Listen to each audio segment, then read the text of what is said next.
Thank you so much for being here. I'm honored to be in this chapter of the American Guild of Organists here at Durham Chapel Hill. We've just celebrated our 65th year, and of course this is the year of Route 66 coming up, so I think there's some wonderful symbolism there, as there is in all the music of Bach. I wanted just to mention too that this organ would not be here, the steeple would not be here with some of our founding saints, as this congregation is celebrating 30 years today. So thank you all who have been here, especially Sandra Henson I see over here. It's just wonderful to have you here, Sandra. Thank you. And Adi and Consuelo. Lovely to have you here, as well as all of our founding saints. I also, I think I have an award to give for those who've traveled the furthest, because my career started in Lewisburg, at Lewisburg College. And so we've got people from Warrenton and Franklinton and Lewisburg here today. So thank you for making the effort to come down the road.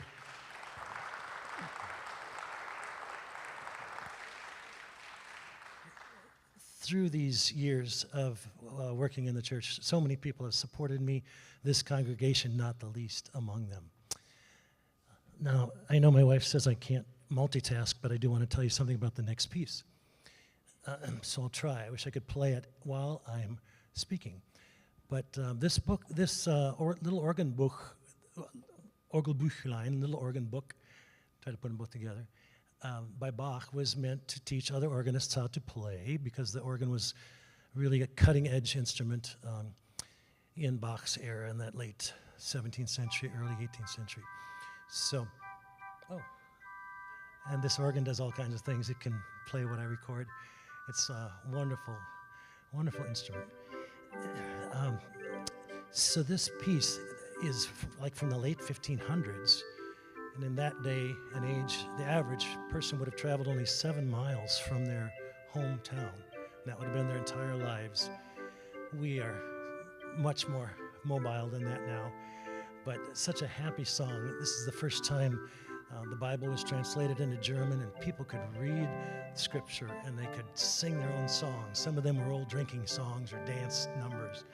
So this one adds an extra sparkle to it. The star of cymbals, Cymbelstern, will be added to this, which it always has been traditionally since these 1600s. So this is also hymn 169, if you'd like to follow along.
I'm going to invite up another one of our guild members, Laurel Sevilla.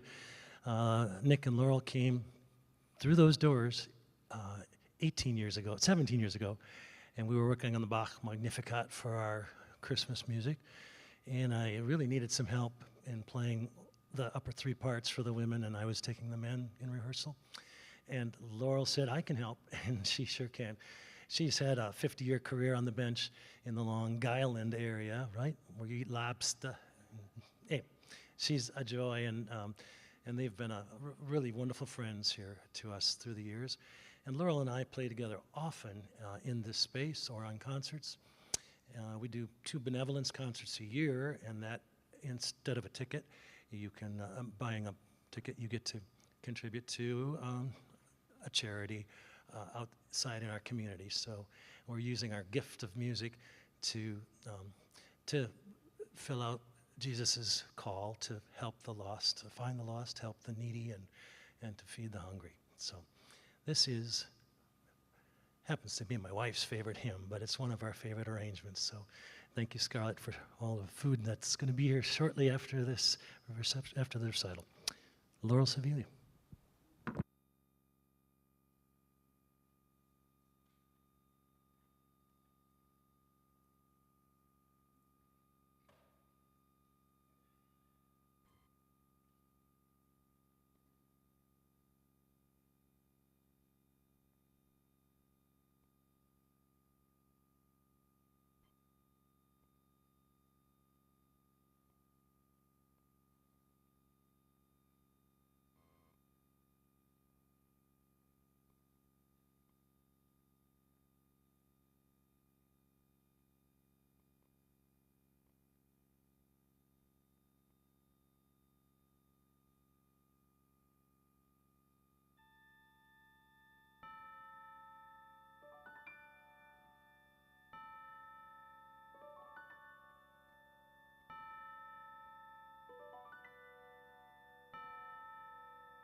So what Mozart called the king of instruments.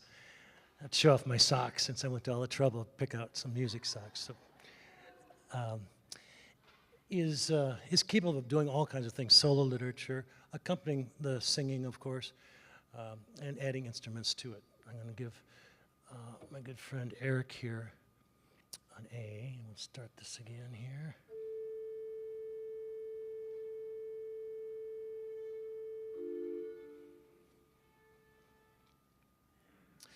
So this is Chapel Hill, right?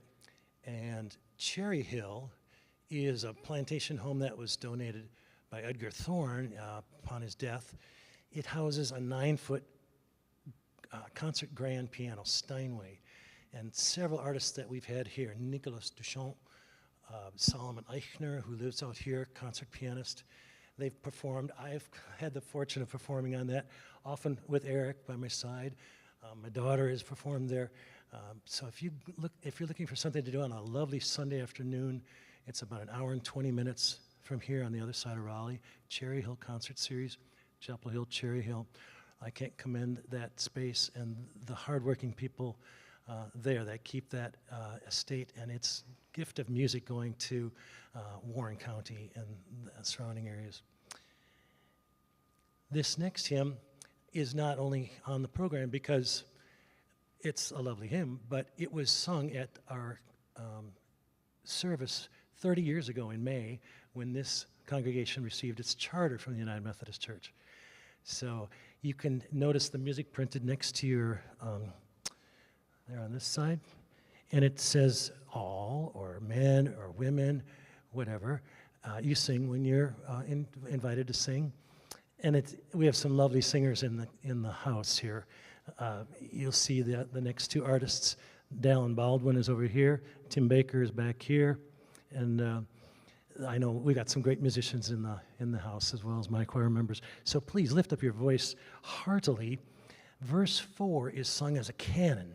So you'll be able to start that, and that'll be with our dear Pastor Kristen. She'll give you that indication. And then the two sections over here, you'll sing with Caroline, kind of like row, row, row your boat, row, row, row your boat. But it'll be went through, and then Mr. Eric McCracken will be the third entrance to that. So if you'd like to stand, I think that is really a beautiful, beautiful way to do this.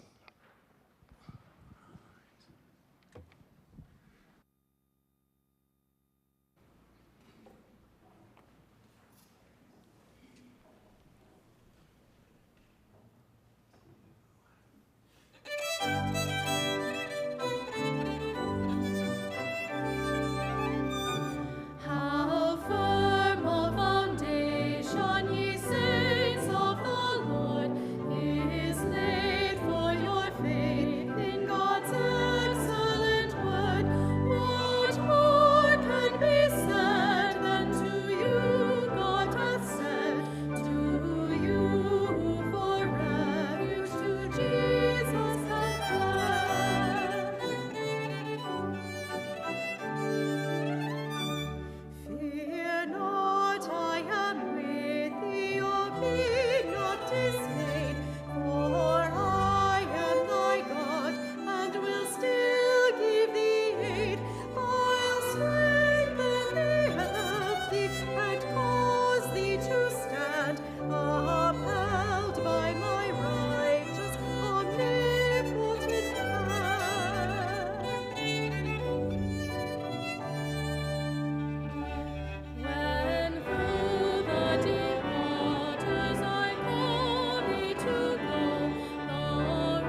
I meant to show off my recording, Virgil Fox, signed it, Virgil Sends Love. I know a lot of the organists in the room. 1974 in Milwaukee, first time I got to hear him. So I added a few of my things in the Bach that are on that recording. I also have a brochure from the Charles Ives Birthplace Museum in Danbury, Connecticut. Our son just moved there 3 months ago, flying airplanes. Hey, Jacob, I know he's watching.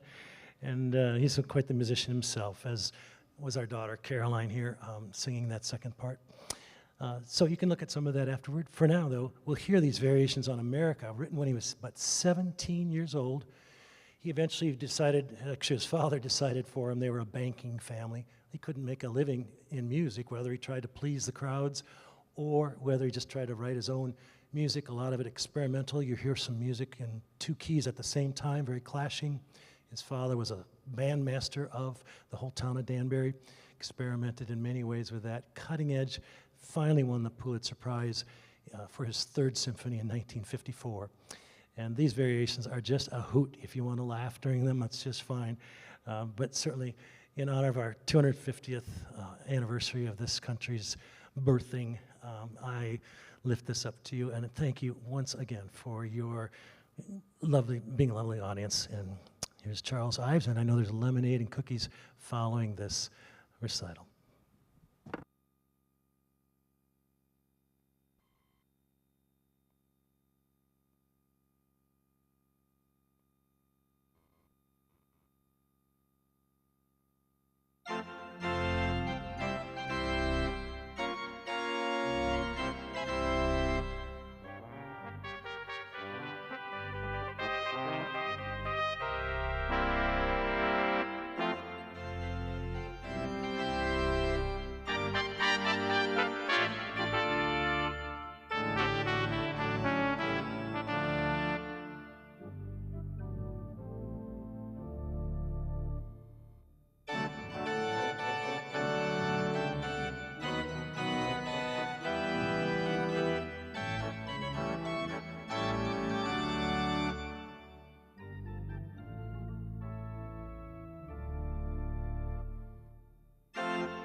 Life awaits.